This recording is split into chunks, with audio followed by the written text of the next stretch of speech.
विपत्तियों को नाश करने वाली भगवान की स्तुति।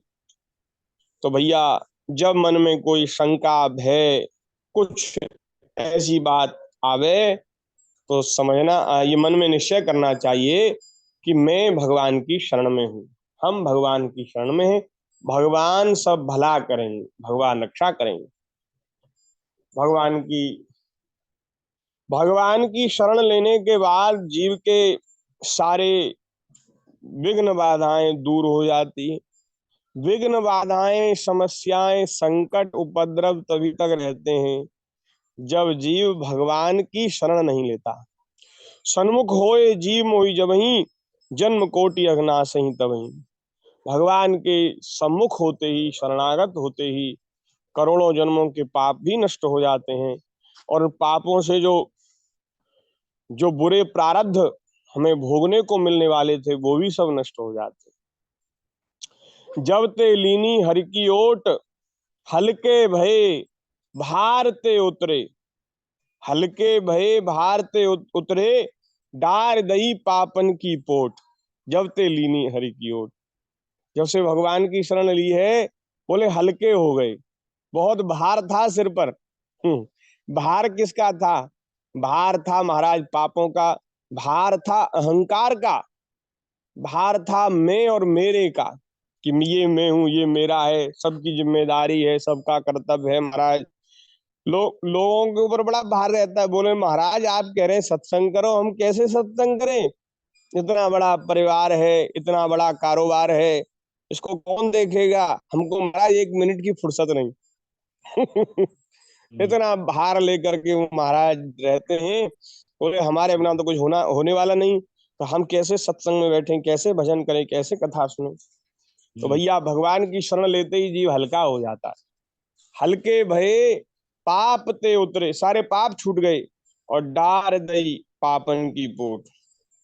बोले जो पापों की गठरी सिर पर ले रखी थी, जिसके कारण मन सत्संग में, भजन में नहीं लगता था, वो सब महाराज गठरी डाल दी। अब हल्के हो गए, आनंदित हो गए। तो भैया, भगवान की शरण लेनी चाहिए।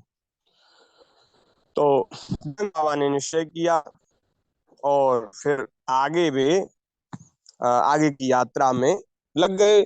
अब महाराज इधर कंस के द्वारा भेजी हुई राक्षसी, जिसका नाम पूतना पूतना था, वो महाराज बड़ी क्रूर थी, बड़ी दुष्ट हृदय थी।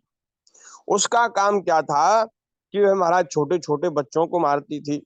कंस की आज्ञा से वह नगर ग्राम और अहीरों की बस्तियों में बच्चों को मारने के लिए घुमा करती थी।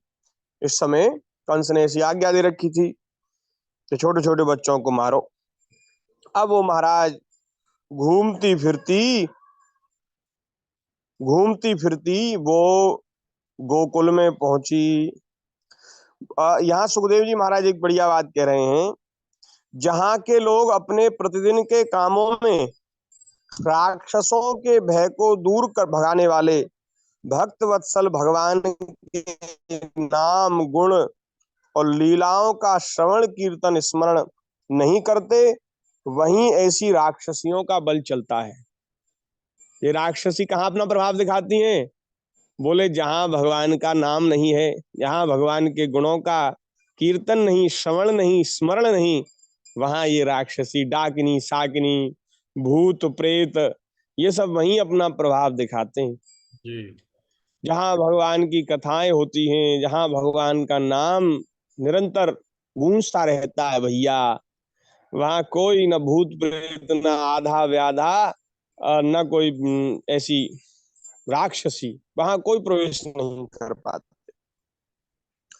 लेकिन ये घूमती फिरती नंद बाबा के महल की ओर चल पड़ी, क्योंकि वहां बड़ा उत्सव हो रहा था। जगह जगह चर्चा हो रही थी कि भैया नंद के यहाँ लाला हुआ है। तो वो बोले कि चलो वहां देख के आमे कैसा लाला हुआ है।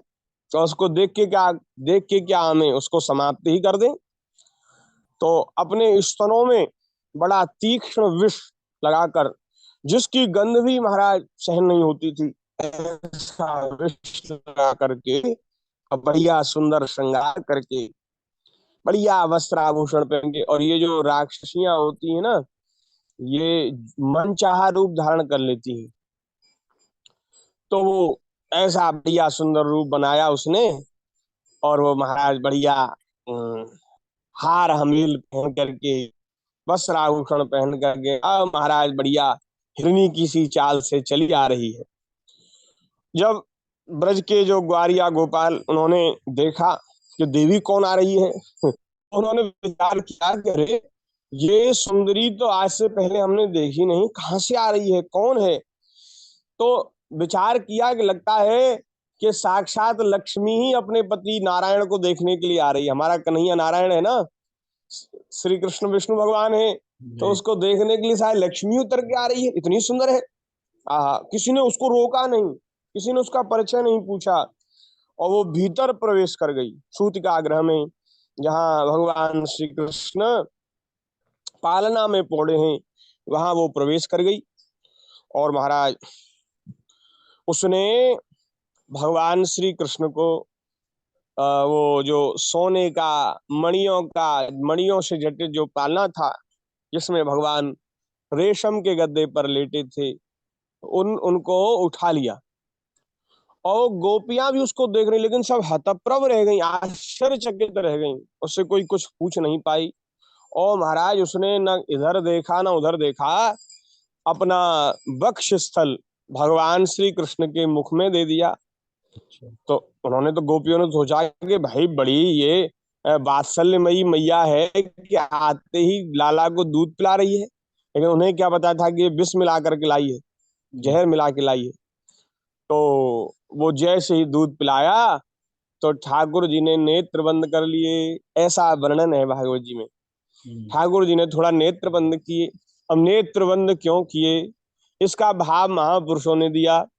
एक भाव तो ये दिया कि ये अविद्या है, और भगवान के सामने अविद्या ठहर नहीं सकती।